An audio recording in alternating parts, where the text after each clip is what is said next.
So let me tell you how Hadoop came to be.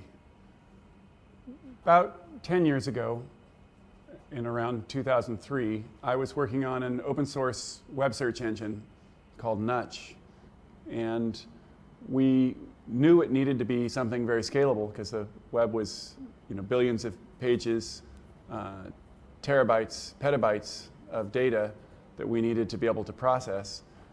And we set about doing the best job we could.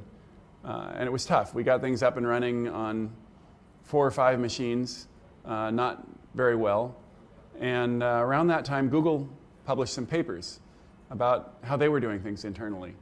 Published a paper about their distributed file system, GFS, and about their processing framework, MapReduce. So my partner and I, at the time in this project, Mike Caffarella, set about trying to re-implement these in open source so that more people could use them than just folks at Google. Took us a couple years, and we had Nutch up and running on, instead of 4 or 5 machines, on 20 to 40 machines. It wasn't perfect. It wasn't totally reliable, but it worked. And we realized that to get it to the point where it would scale to thousands of machines and be as bulletproof as it needed to be would take more than just the 2 of us working part-time. Around that time, Yahoo approached me and said they were interested in investing in this. So I went to work for Yahoo in January of 2006.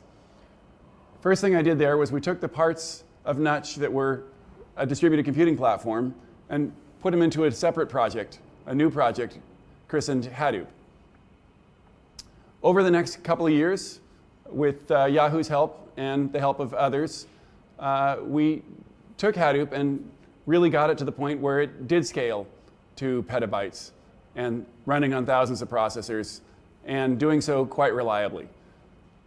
It spread to lots of companies, mostly in the internet sector, and became quite a success. After that, we started to see a bunch of other projects grow up around it. And Hadoop's grown to be the kernel of what's pretty much an operating system for big data. We've got tools that allow you to more easily do MapReduce programming. So you can develop using SQL or a data flow language called Pig. And we've also got the beginnings of higher level tools. We've got interactive SQL with Impala. We've got search. And so we're really seeing this develop to being a general purpose platform for data processing that scales much better and that is much more flexible than anything else that's out there.